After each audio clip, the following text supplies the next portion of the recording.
salaamaaleykum sama gars yi c'est Omzo TV officiel technologie en wolof nuyu naa leen ziar leen di leen jaajëfal bu baax a baax te la wax rek bi dee c'est la première fois yaa ngi doog a tomb si chaîne wala seen vidéo ñu ngi lay invité nga abonné da nga bës cloche de notification bi da nga xam ne dañ koy jot yeneen astuces yu am njëriñ lu jëm si wàllu technologie te nag dañ leen indilaat beneen astuce rek naka ngay def ba doo perte sa benn audio WhatsApp audio boo bëgg a amaat rek da nga koy amaat ci lu facile quoi. nag ngay def ba amaat audio yooyu yëpp ci lu facile te doo am benn application doo aaje benn application wala benn lien du ko aaje wala benn site da nga mën a amaat audio yooyu yëpp ci lu facile. pour loolu c'est facile da ngay ñëw nga dem sa fichier maanaam sa fichier fi xamante ne si nag mooy sa fichier internet bi fa nga fi xamante ne si ne fi la sa document yi nekk ak yooyu yëpp foofu ngay dem fi sa fichier yi léegi boo ñëwee c'est facile. comme suñu téléphone yi nii da ngay ñëw tout le fichier nga ñëw stockage interne moo nekk nii boo xoolee stockage interne nga cliquer si boo cliquer si stockage interne waaye défilé nii ba gis WhatsApp voilà waaye ñu défilé nii dugg WhatsApp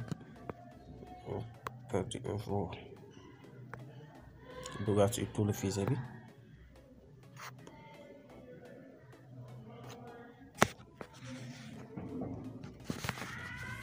voilà duggaat si nii tout le fichier bi stockage interne yaa ngi dugg Android yaa nga dugg média soo duggee média day ñëw fii ñu xool WhatsApp boo xoolee ñun deux WhatsApp lañ yor WhatsApp business ak WhatsApp simple bi léegi waaye ñu dugg si WhatsApp bi cliquer si boo si cliquer boo ñëwee fii da ngay xool média ngay dugg ñu dugg média. soo duggee média automatiquement da ngay développé si suuf a suuf fi mu defal la WhatsApp voice note bii nii fi la di nekk boo si kaw boo xoolee yëpp moo nekk nii quoi voilà boo xoolee suñu dernier audio yëpp bépp audio bu xamante ne da nga pero boo ñëwee fii da nga fi fekkaat quoi sa facile bu la neexee mën nga kaa play nii mu wax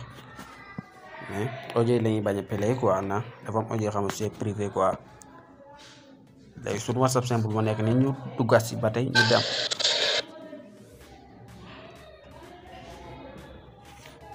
audio bi sax pele nañ ko noonu léegi ñu duggaat si ni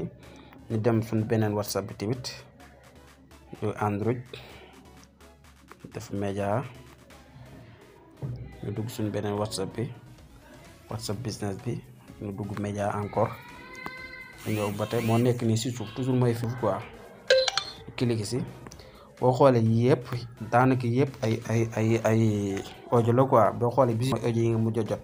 boo xoolee date bi yëpp dak si def le 22 3 mois 2022 3 mois 29 moo nekk nii mooy audio yi xamante ne si moom la mujj a jot tey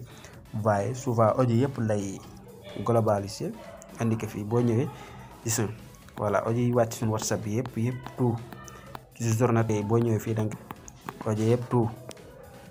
bépp audio rek yëpp boo ñëwee da nga fi fekk quoi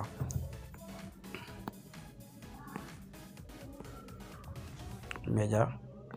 gis nga moo nekk nii gis nga boo xoolee bii boo xoolee date bi mi nekk 2022 3 17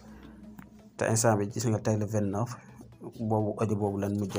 jot suñu audio yëpp foofu la nekk quoi.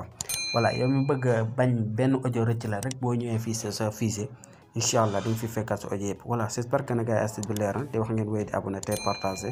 ndax ngeen di mën di jot suñ ay yeneen vidéo di leen dig daje à la prochaine vidéo incha allah.